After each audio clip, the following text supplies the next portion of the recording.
అందరికీ నమస్కారం. Welcome to MS5 news. Scrub typhus ఇప్పుడు ఇది చాలా సంచలనం రేపుతున్న ఒక విషజ్వరం. ఇది సోకిన వెంటనే సరైన వైద్యం తీసుకుంటే జస్ట్ ఇది చిన్న జ్వరం మాత్రమే. కానీ అశ్రద్ధ చేశామా, లేట్ చేశామా ఇది ప్రాణాంతకం. ఇది మన దేశంలో కొత్త ఏమీ కాదు, ఎప్పటి నుంచో ఉన్నదే. మురికివాడల్లో, గుబురుగా పెరుగుతున్న మొక్కల్లో, అపరిశుభ్రమైన ప్రాంతాల్లో పెరిగే ఒక చిన్న కీటకం కాటేయడం ద్వారా వచ్చేదే స్క్రబ్ టైఫస్ వ్యాధి. అయితే ఈ వ్యాధి తీవ్రత ఎలా ఉంటుంది, ఈ వ్యాధి సోకిన వ్యక్తి ఎటువంటి వైద్యం తీసుకోవాలి, దీనిని ముందుగా ఎలా గుర్తించాలి అనే దానిపై ఇది అంత తీవ్రమైన వ్యాధ అనేది ఇప్పుడు డాక్టర్ గారిని అడిగి తెలుసుకుందాం. డాక్టర్ కుమార్ గారు ఇప్పుడు మనతో పాటు ఉన్నారు. స్క్రబ్ టైఫస్ అనే ఒక వైరస్ పరిగణలో ఉంటుంది, జనాలు ఇప్పుడు ఉంది. దాని గురించి మీరు ఏంటి సార్, దాని లక్షణాలు ఏంటి, ఎలా ఉంటుంది? స్క్రబ్ టైఫస్ అనేది వైరస్ కాదండి, యాక్చువల్గా ఇది ఒక బ్యాక్టీరియల్ ఇన్ఫెక్షన్. జనరల్గా ఏంటంటే సీజనల్గా వస్తుంది.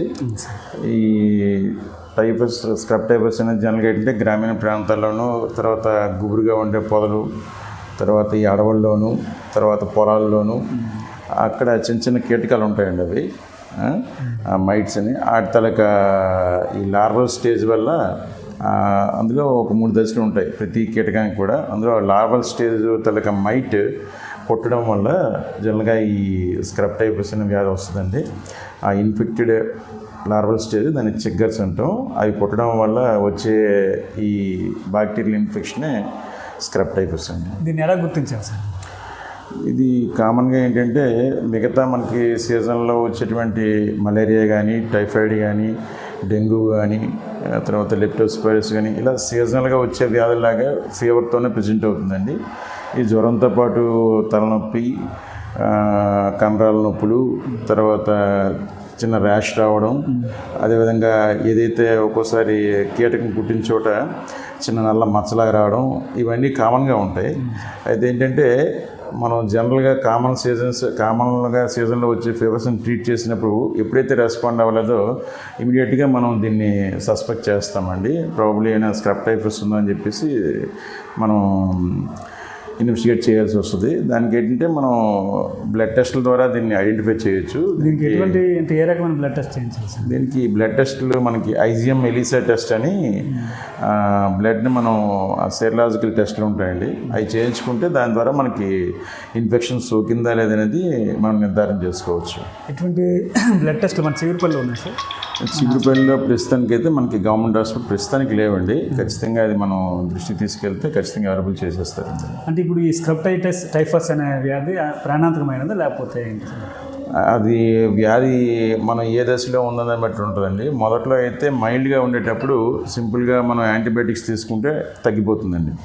అలా కాకుండా దాన్ని మనం అలాగే లేట్ చేసినట్లయితే ఎప్పుడైతే ఒక 1 వీక్ 10 డేస్ అయిపోయింది అనుకోండి, అప్పుడు వేరే వేరే ఆర్గాన్స్ కూడా ఇన్వాల్వ్ అవుతాయి. మెయిన్గా ఏంటంటే లంగ్స్ ఇన్వాల్వ్ అవ్వడం కానీ, తర్వాత ఈ కిడ్నీలు ఇన్వాల్వ్ అవ్వడం కానీ, అదేవిధంగా ఇది ఫైనల్గా సిప్సిస్లోకి వెళ్ళిపోవడం కానీ, దీనివల్ల హార్ట్ కూడా ఎఫెక్ట్ అయ్యే అవకాశం ఉంది.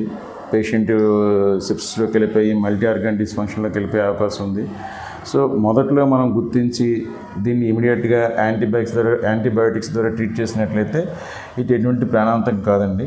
ఒకవేళ కానీ మనం ఆలస్యం చేసినట్లయితే మాత్రం ఇది ఈవెన్ బ్రెయిన్కి కూడా వెళ్ళిపోయి పేషెంట్ చనిపోయే అవకాశం అయితే ఉందండి. దీనికి ఎటువంటి వైద్యం తీసుకోవాలి?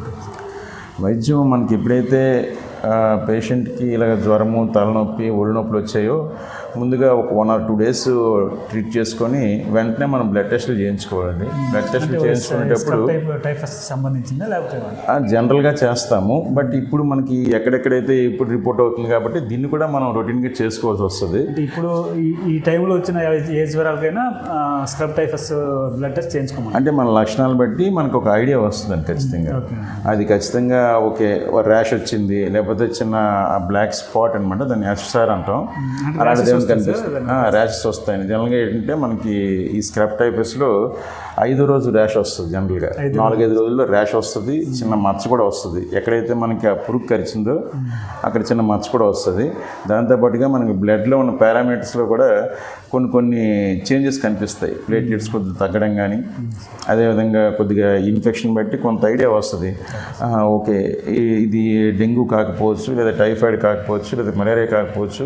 అంటే దీన్ని ఒక అన్డిఫరెన్షియేటెడ్ ఫీవర్ కింద మనం ట్రీట్ చేస్తాం. సరే, మనకి ఇప్పుడు దీనికి సంబంధించిన బ్లడ్ టెస్ట్ మన దగ్గర లేదంటున్నారు. దీనికి సంబంధించిన వైద్యం అంటే ఏ విధంగా? వైద్యం అయితే ఉందండి, మన గవర్నమెంట్ హాస్పిటల్లో కూడా ఉంది. ఇక్కడ ఏం చేస్తామంటే ఎప్పుడైతే రొటీన్ కామన్ ఫీవర్స్కి మనకి తగ్గలేదు, వెంటనే పేషెంట్కి ఆ యాంటీబయాటిక్ అయితే సంబంధించిన యాంటీబయాటిక్ డాక్సైక్లిన్ టాబ్లెట్ ఉంటాయండి.